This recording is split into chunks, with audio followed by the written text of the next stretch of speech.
This week, as you might have remembered, the president traveled to Boston to compare the rough start of Obamacare to what he called the slow start of the Massachusetts health care plan. But he also praised his 2012 opponent, Mitt Romney, who in 2006, as governor of Massachusetts, signed that state's health care reform legislation into law.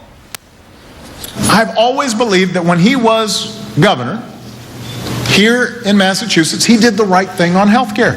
And if it was hard doing it just in one state, it's harder to do it in all 50 states. That is proving to be the case. And the 2012 Republican presidential nominee, former Massachusetts Governor Mitt Romney, joins me exclusively this morning. Governor, it's good to see you. Thank you for being here. Thanks, David. Good to be with you. Why do you reject the comparison, the compliment from President Obama this week when he says Obamacare based on Romney care, and that's the right way to go? Well, I think the president failed to learn the lessons that came from the experience in Massachusetts. First of all, the Massachusetts experience was a state-run plan. The right way to deal with health care reform is not to have a one-size-fits-all plan that's imposed on all the states, but recognizing the differences between different states and their populations. States should be able to craft their own plans to get all their citizens insured and to make sure that pre-existing conditions are covered. And there's some other differences. In Massachusetts, we phased in the requirements so that there was a slow rollout. That way you could test the systems as you went along to make sure there wouldn't be glitches. And perhaps the most important lesson the president, I think, failed to learn was you have to tell the American people the truth. And when he told the American people that you could keep your health insurance if you wanted to keep that plan, period. He said that time and again. Right. He wasn't telling the truth. But and Governor, I think that fundamental dishonesty has really put in peril the whole foundation of his second term. On that point, we are talking about a small piece of the individual market, about 5%. And in your law in Massachusetts, there were also minimum requirements for health plans in order to qualify for health insurance in Massachusetts. And the reason for that is so that you had basic plans that didn't allow presumably young and healthier people not to be adequately covered, because if they ended up getting a condition, the rest of the people have to pay for it. That hurts your risk pool. Well, we could talk about the technical differences between the Massachusetts plan and the federal plan, but the key, I think, that has really undermined the president's credibility in the hearts of the American people is that he went out as a centerpiece of his campaign and as a centerpiece of Obamacare over the last several years, saying time and time again that fundamental to his plan was the right people would have to keep their insurance plan, and he knew that was not the case. He could know it by looking at Massachusetts and seeing people there lost insurance. He could have learned those lessons and told the people the truth, but he didn't. He told people they could keep their plan, and you know, it was NBC News that said, look, some 6 million people are going to lose their insurance. That's not some little number. That's 6 million American people. The comparison to Massachusetts, though, really comes down to two major points. If you, a lot of people don't have health insurance because they can't afford it, so you have to have subsidies. That's what you did in Massachusetts. And in order to make sure your risk pool is right, you have to have enough young and healthy people in it so that ultimately health care is affordable for those who are older and are sicker. That's the mandate. You had it in Massachusetts. That's the federal system. So you say it should only be done at the state level, but here's what you said on Meet the Press back in 2007 about the idea of the mandate. I want to play it and get your reaction. I think you're going to find, when it's all said and done, after all these states that are the laboratories of democracy get their chance to try their own plans, that those who follow the path that we pursued will find it's the best path. And we'll end up with a nation that's taken a mandate approach.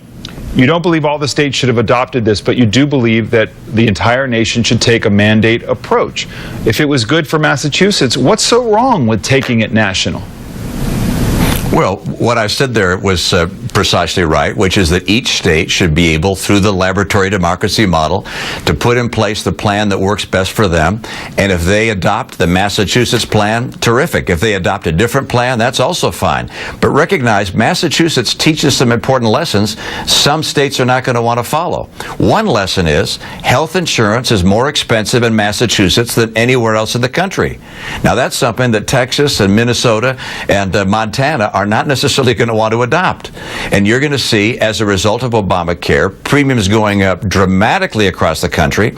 And again, going back to I think the key thing that the president is trying to get away from, and that is that he told people they could keep their insurance, and that was not the truth. And whether you like the model of Obamacare or not, the fact that the president sold it on a basis that was not true has undermined the foundation of his second term. I think it's rotting it away. And I think the only way he can rebuild credibility is to work with Republicans and Democrats and try and rebuild a foundation. We've got to have a president. We've got to have a president that can lead. And right now, he's not able to do so. But that's very strong language. You're saying that the way he pitched your ability to keep a plan will undermine his entire second term.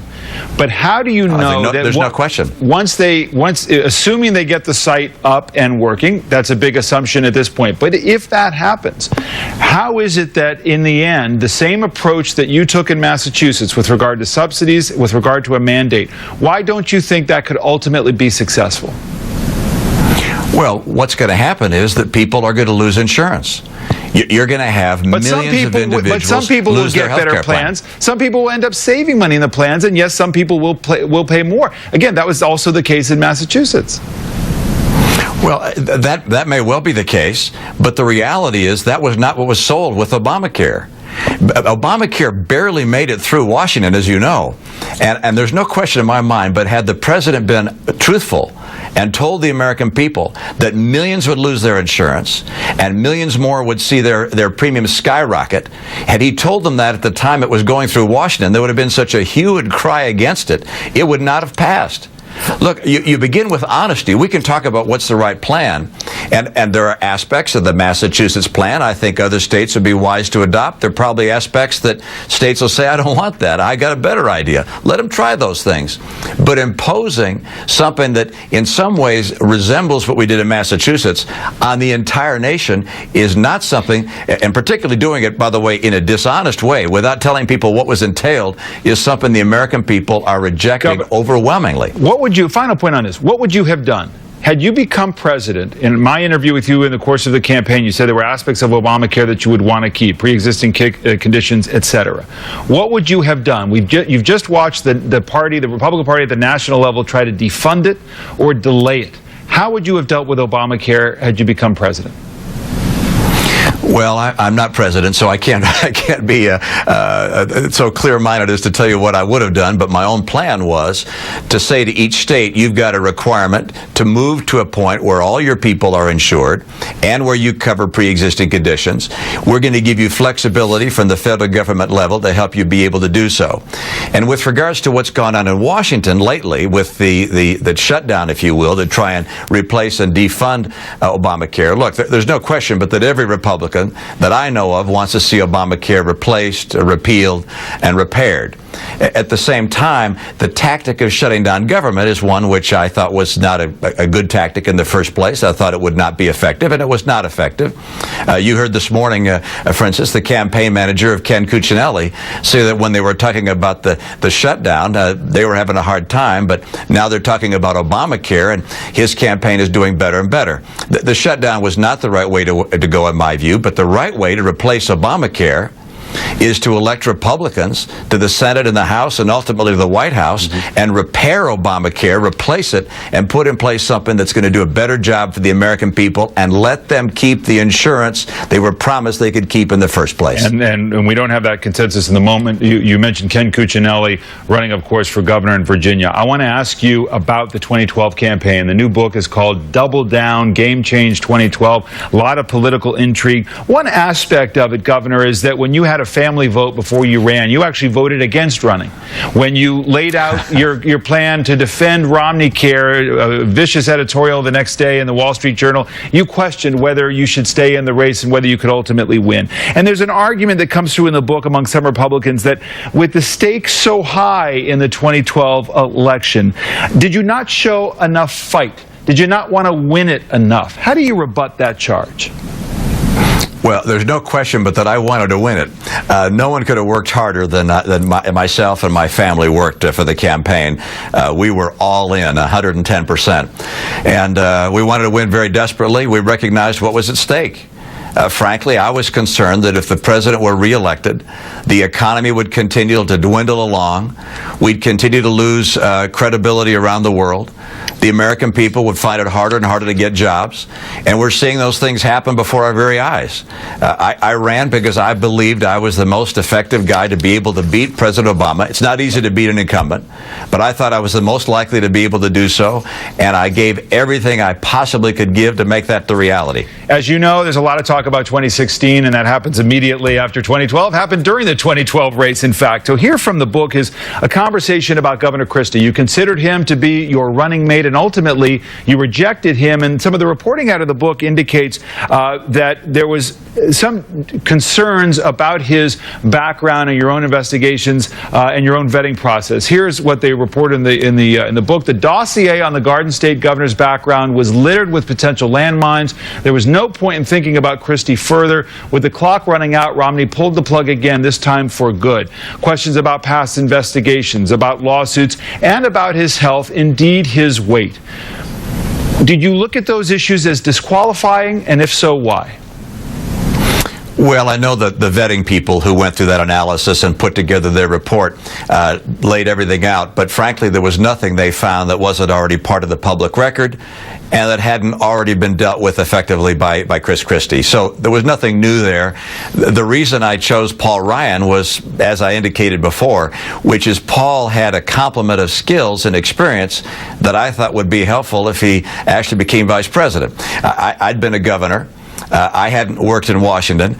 He'd been in Washington. He was a budget pro, and I figured his relationships in Washington, his knowledge of the budget, would be a good compliment to me. And Chris, by the way, Chris could easily become our nominee and save our party and help get this nation on the right track again. They don't come better than Chris Christie. But you obviously had concerns about his health, his weight, and other issues. If he does seek the nomination, do you think these are going to become issues? You yourself is reportedly saying in the book, a governor's race is not an appropriate vetting process. These issues will come to the fore again. Is there something that he should be concerned about? Well, you know, I know that in a campaign, people drudge up all the old stuff again, but he's already dealt with it. And with regards to his health, he provided his health records to us. His health is very solid, very good. There's not an issue there. Look, I know that the Democrats will try and go after him if he's our nominee in every way they can, but you can't argue with the kind of success he's had. He's been a governor. He's about to win, I think, on Tuesday pretty solidly. And his record as governor really stands out. I mean, New Jersey, after all, is a very blue state. He's a very popular governor in a very blue state. That's the kind of popularity and the kind of track record the Republican Party needs if we're going to take back the White House. And it's interesting, you have told Republicans since losing in 2012 that electability is still the key. That even though other Republicans may have liked some of your challengers, that you were the guy who was best positioned to beat Mitt Romney. To beat President Obama. Do you think that Governor Christie is the odds-on favorite to be the nominee in 2016 because he's the most electable? Well, I think it's kind of early to say who's the most electable and who would be the most effective candidate. But at this stage, you look at Chris Christie and say that's a very impressive guy with a great track record, with the demonstrated ability to work across the aisle, with support of labor and blue-collar voters in New Jersey. It's a pretty compelling story. And there's some other very compelling stories. Paul Ryan, Jeb Bush, Marco Rubio. I mean, there's a long list of very capable people, but Chris Christie stands out as one of the very strongest lights of the Republican Party. Does Ted Cruz stand out to you as a potential light of the Republican Party? Look, I'm not going to disqualify anybody, but I think I've indicated some of the names I think are most effective in becoming elected, and we'll see where it goes. All right, we're going to take a break here. We're going to have more with you, Governor Romney, if you'll stick around in just a moment. I want to ask you a little bit more about some of the issues in Washington, the president's second term, and the future of the Republican Party. You've had an up-close look at some of these divisions in the party, so we'll talk about that when we come back with you in just a moment.